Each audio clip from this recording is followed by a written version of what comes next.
I have really missed my Jeep Gladiator. Well, good morning, and how are you today? Pretty good over here, and I'm out cruising around in the Gladiator, and I gotta say, I have really missed my Jeep Gladiator. Now, you might wonder, oh, why? Why have you missed the Gladiator? Well, it's not because it was in service. It's not because it was broken down somewhere. Not because of anything crazy like that. It's because I am fortunate enough to have two trucks, you know, the Toyota Tacoma and the Jeep Gladiator, and I alternate between them, right? For both channels, and because I love driving both, honestly. Sometimes I really get in the mood for the manual transmission, and I'll put the Jeep up on the rack, up on the lift, to store it, and then I'll drive the Tacoma for a while. And recently that's exactly what I did. I put the Jeep up on the lift, and I've been driving the Tacoma around for about a week solid. And I don't normally do that. Normally I'll switch them out every 2-3 days, something like that. Again, just because I'm kind of nuts and I get the urge to drive the other one. So I just do. But this time I decided, nope, I'm going to drive the Tacoma for a week. I'm going to put some more seat time in with that manual transmission, because I really do love driving the manual. And let the Gladiator rest a little bit. Maybe heal up a little bit. You know, see if that check engine light just goes away permanently, if the auto stop light doesn't come back on. Although right now, let me see if I can show you guys, I am having a little issue with the radio.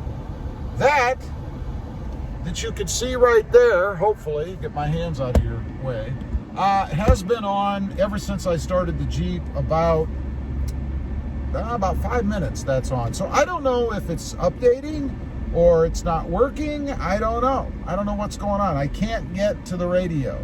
So we'll see. Maybe if by the end of this video something happens, I'll let you guys know. But what are the big differences between the Gladiator, I guess, and the Tacoma? Why do I miss driving the Gladiator? I mean, I have the Tacoma, other than for channel purposes, obviously. Why have two trucks? You know, why not just pick one and go with that? Well, like I said, they both scratch an itch for me, you know. The Tacoma with the manual transmission and its vast modding possibilities and its gorgeous appearance. But one could say the same about the Jeep Gladiator too, right? I mean, there are a myriad of modding options out there for the Jeep Gladiator. Tons of things you can do with it. I think it's a pretty gorgeous truck in its own unique way, and I know it's fairly polarizing out there. People love it, people hate it. There's really no compromise, no in-between there. But I love it, and some of the reasons why, I guess, you know, it's so comfortable to drive.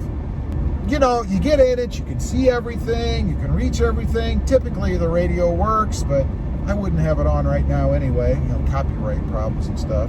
But typically it works too. It's comfortable, the seats are comfortable, there's tons of power. I think they have this thing set up perfectly, you know. You're never wanting for any kind of power or acceleration, which makes it even more fun to drive. You know, there is nothing worse than driving around in a truck that is gutless. It really just drives me nuts. All right, we're gonna give it some gas. We got a slow truck, you're gonna see right there, loaded with junk. All right, we got past them. And that's kind of what I'm talking about, right? See how seamless that was? How effortless, how effortless that was? Just give it a little bit of gas and you're gone, no problem. Then all you have to worry about are the smokies, the police. And they like to sit on this road. Yesterday I was coming home, and it was strange. There was a cop, and he had his lights on, and he was behind somebody, but they're both driving. So I didn't really know, should I get over? Is he just gonna go around that car? You know, you're supposed to get over and give emergency vehicles room, right? So I got over, and as it turns out, he was pulling that car over on this road. So back to the Jeep. The technology in it is fantastic. And I gotta say, Toyota did take a giant leap forward with the 2020 Tacoma. It is far more up to date now than it was before. So there aren't huge differences. But enough that I do miss the way the Gladiator is set up. You know, I can reach things a little bit better. For some reason, the radio just seems a little bit more intuitive. You know, where they've located things, where things are positioned, just seems a little bit, I guess, intuitive. Intuitive's the only word. You kind of know where to go without thinking about it too much. The ride quality, and part of this is my fault, so this is not a ding on Toyota or the Tacoma.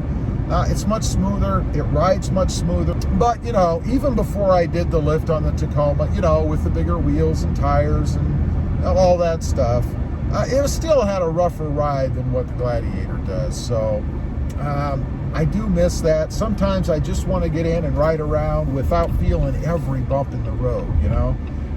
It's kind of funny. I remember talking about that with several sports car videos I've done in the past, and people always say, well, you're supposed to be able to feel the road. That's the way the sports car is. You're supposed to be able to feel the road, you know, which is fine if you like that. I'm not a big fan. I don't really need to feel the road. You know I'm on the road. I know there are bumps.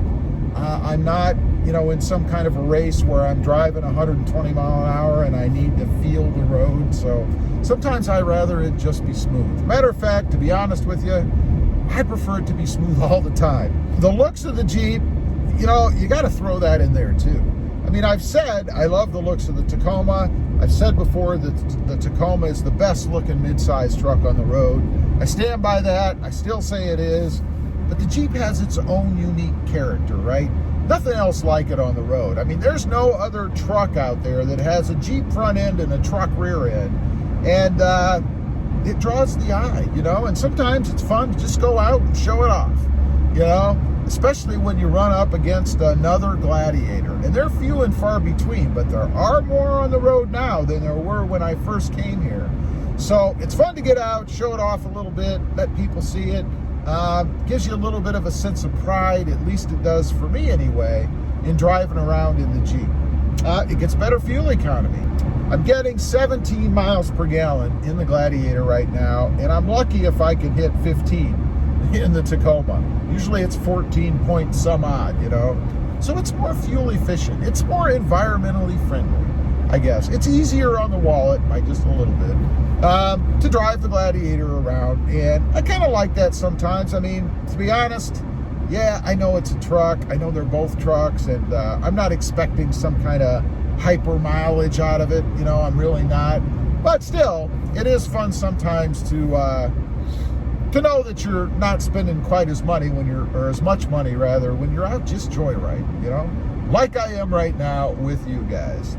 So anyway, those are just a few things. I just thought I'd get on here and kind of give you my initial take, I guess, on not driving the Jeep for about a week and what it was like to get back in after coming from the Tacoma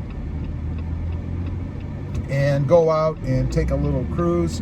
There was a great example. I was waiting to turn there. A car was coming at me, didn't have its turn signal on because it wasn't turning. Slowed way down at the light because there was a big hump in the road.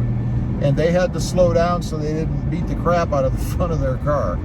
Anyway, sometimes it's nice to have a truck. I wouldn't have had to slow down. Anyway, leave a comment down below. Let me know if you go for periods of not driving your Gladiator.